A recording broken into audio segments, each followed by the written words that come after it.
होता जगाच्या पाठीवर, आज त्याला बरोबर 50 वर्ष झाली. इतकी गाणी टिकून राहतात, त्या बात आहे. आणि श्रीकृष्णावरचा कार्यक्रम करायचा आहे तर शोधायला लागलो, अभ्यास करायला लागलो की श्रीकृष्णाबद्दल कोणी कोणी काय काय लिहिलंय. एक मला बोरकरांची कविता मिळाली, निळा म्हणून त्या कवितेचं नाव आहे, निळा. काय सुचवलेलं आहे बोरकरांनी की एक हिवटीचा निळा, एक धुवटीचा निळा. हिवटी म्हणजे गोव्याकडे आता कोकणी बोललं जातं, तर हिवटी म्हणजे हिवाळ्यातला निळा आणि धुवटी म्हणजे धुक्याचा निळा. एक हिवटीचा निळा, एक धुवटीचा निळा, दूर डोंगरातला एक झरा त्याच्याहूनही निळा. मोर पिसाच्या डोळ्याचा एक मखमली निळा, मोर पिसाच्या डोळ्याचा एक मखमली निळा, इंद्र तळातला एक गोड राजबिंड निळा. विसावल्या सागराचा एक ओलसर निळा, विसावल्या सागराचा एक ओलसर निळा, आकाशाच्या घुमटाचा एक गोलसर निळा. असे नाना गुणी निळे किती सांगू त्यांचे लळे, त्याच्यामुळे नित्य नवे घडे ते तुझे माझे डोळे. तिथे उगवे मावळे त्यांचा लावण्य सोहळा, असा कालिंदीच्या काठी एक इंदीवर निळा. आपणही होऊ निळ्या करू त्याशी अंगसंग, आपणही होऊ निळ्या त्याशी करू अंगसंग. निळ्या झाल्या त्यांच्या संगे रंग खेळतो श्रीरंग, निळ्या झाल्या त्यांच्या संगे रंग खेळतो श्रीरंग. छोट्या कवितेमध्ये काय प्रचंड अर्थ सांगून जातात बोरकर. अर्थात बोरकर हा एक अत्यंत रंगवेळा माणूस होता, ती गोष्ट सोडून द्या, पण तरी सुद्धा बोरकरांच्यावर ज्या काही वेगवेगळ्या कविता आहेत त्या आज सादर करण्याचा विचार आहे. त्याचे पुढचं गीत आता आपण ऐकूया.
एवढं एकच अंतराचं गाणं आहे, परंतु त्याच्यामध्ये मधल्या अंतरामध्ये फ्युजन केलेलं आहे. किती सुंदर फ्युजन करता येतं, त्याचं हे मूर्तिमंत उदाहरण. आपलं महाभारत जे आहे त्याच्यातली सर्वात गंभीर व्यक्ती एका कुठली असेल तर तेवढी श्रीकृष्ण.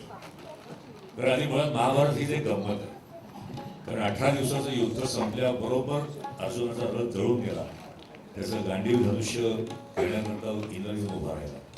संजयाची दिव्य दृष्टी निघून गेली आणि श्रीकृष्णाचं सुदर्शन चक्र वरच्या वर निघून गेलं. त्यामुळे श्रीकृष्ण ही गंमत ज्याला कळली त्यालाच कळली, ज्याला कळली नाही त्याच्या बाबतीत चित्र खानोलकर अर्थात कार्तिक प्रभू यांच्या भाषेत बोलावं लागतं की गोपी येताना होता कृष्ण, गोपी येताना होता कृष्ण, गोपी आल्यावर होता कृष्ण, तो स्वतः गेल्यानंतर सुद्धा होता कृष्ण. हे ज्यांना समजत नाही तेच फक्त चुकचुकतात. कृष्ण कृष्ण. कार्तिक प्रभूंची कविता आहे. पुढचं गीत आता अनगाणी मना सादर करत आहे. ज्या तोसे नाही बोलू कन्हैया.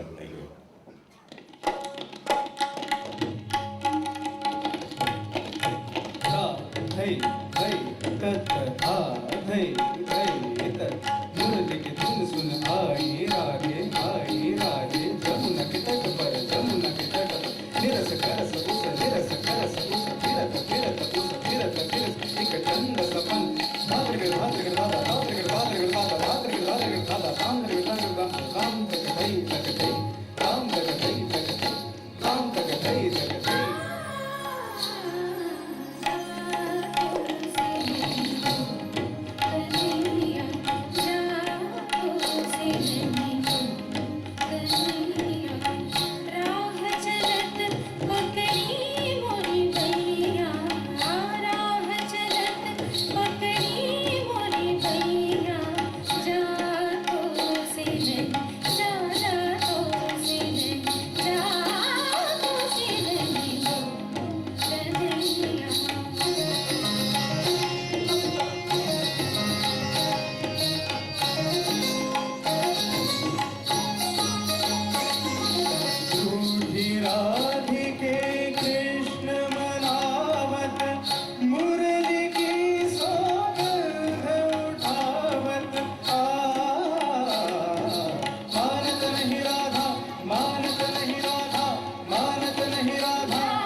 या जगामध्ये कोण काय लिहिल याचा काही भरोसा नाही.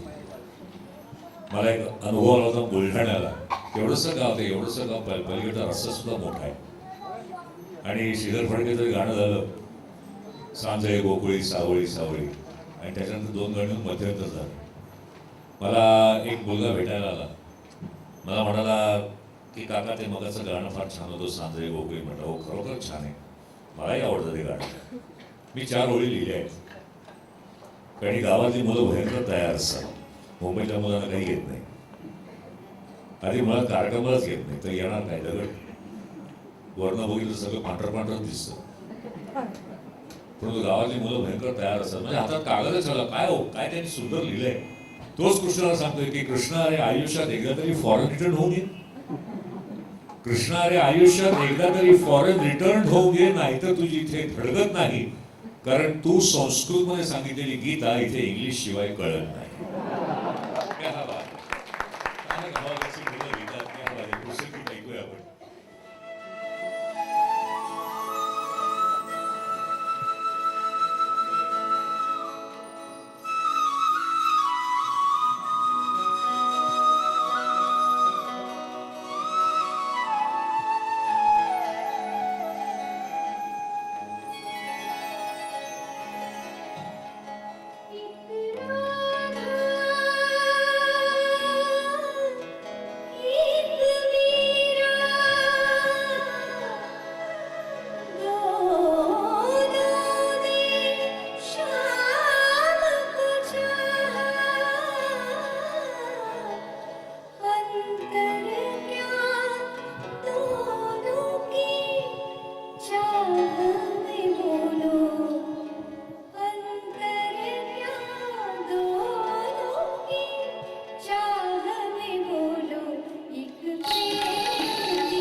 श्रीकृष्णाशी संबंधित गाणी इतकी सुंदर गाणी जी निवडलेली आहेत ती संजय भागवत आहे. त्यांना पहिली दाद दिली.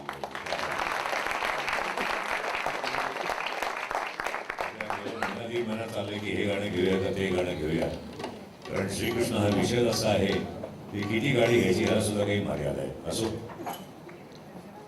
हे लिहिण्याचं देणं कोणाला कसं मिळेल